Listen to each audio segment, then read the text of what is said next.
रहे हैं आप और मैं हूं आपके साथ शिवानी रतूड़ी। आज हम आपको रूबरू कराने जा रहे हैं कि कैसे माहौल को बिगाड़ने के लिए कई बार कुछ कट्टरपंथी सारी हदें पार कर देते हैं। कुछ जिहादी सोच के लोग बाज आने को तैयार नहीं हैं। त्योहार के समय ऐसे माहौल को क्रिएट करने की कोशिश की जाती है जो प्रदेश में दंगे, हिंसा जैसी स्थिति को भड़काते हैं।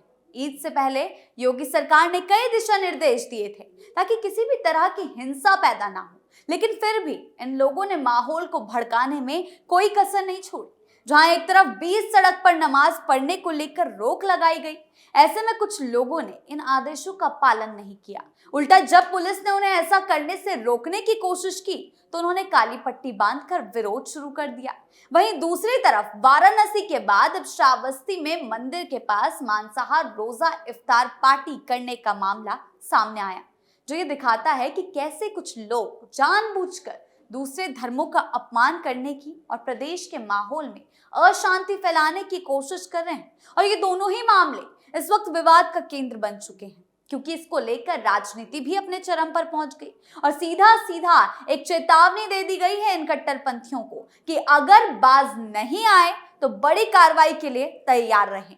क्या कुछ चल रहा है, आइए जानते हैं विस्तार से। नमाज को लेकर छिड़ा विवाद, कट्टरपंथियों को चेतावनी। अलीगढ़ की फिजा इन दिनों कुछ अलग ही कहानी बयां कर रही है, जहां आम दिनों की रफ्तार और सुकून की जगह अब हलचल, कानाफूसी और बेचैनी ने ले ली। सड़कों पर गुजरते लोगों की नजरों में सवाल है, हर तरफ एक नया तनाव महसूस किया जा सकता है।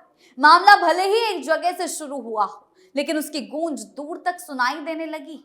बीच सड़क नमाज पढ़ने की घटना ने ऐसा तूल पकड़ा कि सरकार जहां इस मामले को शांत करा रही है, वहीं ये सख्त चेतावनी भी दी जा रही है कि ऐसे कट्टरपंथी सोच को जगह प्रदेश में नहीं मिलेगी। इस बीच मंत्री ठाकुर रघुराज सिंह के एक बयान ने सभी कट्टरपंथियों की नींद उड़ा दी है, जिससे सियासत का पारा और गर्मा गया। क्या कुछ बोले हैं, देखिए रिपोर्ट। कई जिलों तक गरमाया माहौल, योगी सरकार का अल्टीमेटम। अलीगढ़ में ईद के मौके पर ईदगाह के बाहर नमाज पढ़ने की घटना सामने आई थी। बताया जा रहा है कि यहाँ कुछ लोग सड़क पर बैठकर नमाज अदा करने लगे, जिन्हें बाद में प्रशासन ने हटा दिया। इस घटना का वीडियो भी सोशल मीडिया पर जमकर वायरल हो रहा है, जिसके बाद इस घटना को लेकर विवाद शुरू हो गया। इस बीच यूपी सरकार में मंत्री ठाकुर रघुराज सिंह का इस पर बड़ा बयान सामने आया। उन्होंने सड़क पर नमाज पढ़ने को कानून के खिलाफ बताया और कहा कि ऐसे लोगों को पाकिस्तान या इराक चले जाना चाहिए। सड़क या सार्वजनिक जगहों पर नमाज पढ़ने का अधिकार नहीं है। नमाज पढ़ना नाजायज है, इसका पालन नहीं किया जाना चाहिए। ठाकुर रघुराज सिंह ने कहा कि सड़क पर नमाज पढ़ना कानून का उल्लंघन है और ऐसे लोगों पर कठोर कार्रवाई होनी चाहिए। सड़क पर नमाज पढ़ने वालों को पाकिस्तान भेज दीजिए ताकि इस तरह की हरकतें दोबारा ना की जाए। सड़क पर नमाज पढ़कर उन्होंने कानून का उल्लंघन किया है। मंत्री ने कहा कि अगर सड़क पर नमाज पढ़नी है तो पाकिस्तान जाए, इराक जाए या ऐसी जगह जाए जहां मुस्लिम कंट्री में ईद नहीं मनाई जा रही। मंत्री ने कहा कि मैं कई अरब देशों में घूमा हूँ, वहाँ मैंने देखा है कि लोग मस्जिद के अंदर ही नमाज पढ़ते हैं। अगर एक भी ज्यादा व्यक्ति है तो वो अपने घर जाकर नमाज पढ़ता है। इनके यहाँ मूर्ति पूजा नहीं है। हिंदुओं की तरह ये नहीं कह सकते कि हर काम अनुमति लेकर कर। उन्होंने कहा कि सड़क पर नमाज पढ़ना कोई मौलिक अधिकार नहीं है। हिंदुस्तान में संविधान के हिसाब से रहना पड़ेगा। ठाकुर रघुराज सिंह का ये बयान अलीगढ़ में सड़क पर नमाज पढ़ने के बाद आया। उन्होंने कहा कि इस मामले में जो भी सक्षम अधिकारी दोषी पाए जाएंगे उनके खिलाफ कार्रवाई की जाएगी। सीधा सीधा कह दिया गया है कि मुख्यमंत्री को भी इस मामले में संज्ञान लेना होगा। इसमें मुकदमा दर्ज होना चाहिए ताकि ऐसे लोग फिर से अपनी गतिविधियों को अंजाम ना दे सके। जिहादियों का माहौल बिगाड़ने का मास्टर प्लान। प्रदेश में अलग अलग हिस्सों से लगातार ऐसी घटनाएं सामने आ रही हैं, जहां छोटी छोटी हरकतों के जरिए माहौल को बिगाड़ने की कोशिश की जा रही है। कभी धार्मिक स्थलों के आसपास विवादित गतिविधियां, तो कभी सोशल मीडिया के माध्यम से भड़काऊ बयान फैलाकर तनाव पैदा करने की कोशिश।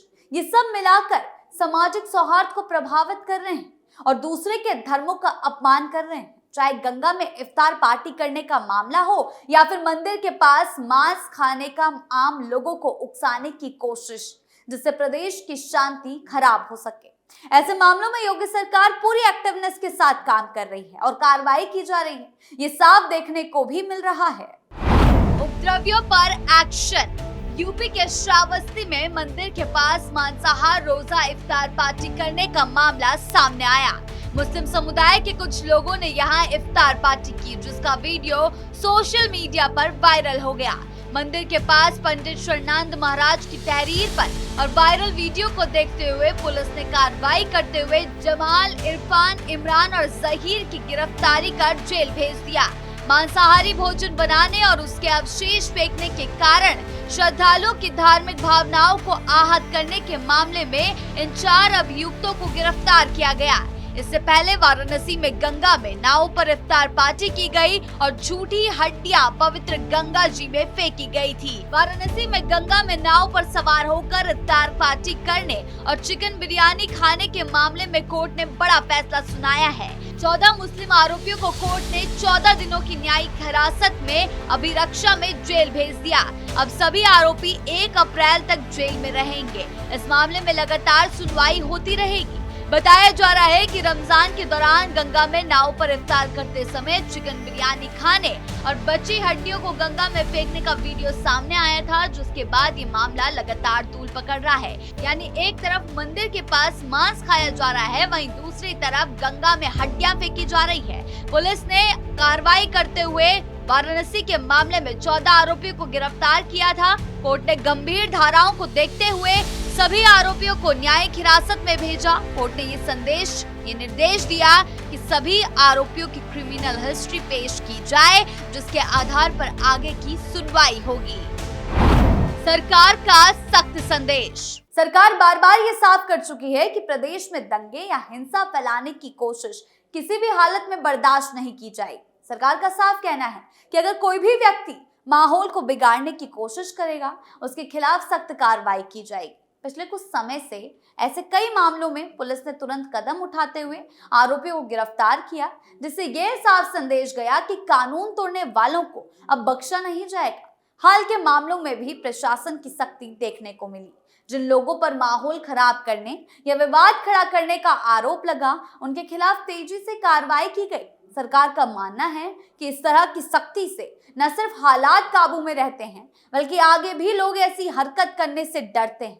सरकार और प्रशासन लगातार लोगों से भी अपील कर रहे हैं कि वो अफवाहों पर ध्यान ना दें और शांति बनाए रखें। साफ कहा जा रहा है कि प्रदेश में कानून सबसे ऊपर है और जो भी इसे तोड़ने की कोशिश करेगा, उसके खिलाफ आगे भी इसी तरह सख्त कार्रवाई होती रहेगी। ऐसी घटनाओं को लेकर अक्सर कई सवाल उठते हैं कि आखिर कुछ लोग त्योहार या धार्मिक मौकों की आड़ लेकर दूसरे धर्मों की भावनाओं को आहत करने वाली हरकतें क्यों करते हैं। धर्म के नाम पर विवाद या टकराव पैदा करने की कोशिश होती है तो ये चिंता का कारण बन जाता है। कई बार इस तरह की घटनाएं अफवाहों, गलतफहमियों या जानबूझकर फैलाए गए भड़काऊ संदेशों के कारण भी बढ़ जाती है, जिससे माहौल और ज्यादा संवेदनशील होता है। ऐसे मामलों में ये चर्चा होती है कि कहीं धर्म के नाम पर गलत तरीके से लोगों को प्रभावित करने या भ्रम फैलाने की कोशिश तो नहीं हो रही। हालांकि इन सभी बातों की सच्चाई और गंभीरता का पता जांच के बाद ही साफ हो पाता है। अब सरकार और प्रशासन का रुख पहले से ज्यादा सख्त नजर आ रहा है। साफ संकेत दिया जा रहा है कि अगर कोई भी व्यक्ति या समूह धार्मिक भावनाओं को ठेस पहुंचाने, समाज में तनाव फैलाने या कानून को चुनौती देने की कोशिश करेगा तो उसे बख्शा नहीं जाएगा। जिस तरह से अलग अलग जगहों पर विवाद सामने आ रहे हैं, उसने प्रशासन को और ज्यादा सतर्क कर दिया। साफ संकेत दिया जा चुका है कि प्रदेश में कानून व्यवस्था से खिलवाड़ करने वालों के लिए अब कोई नरमी नहीं बरती जाएगी।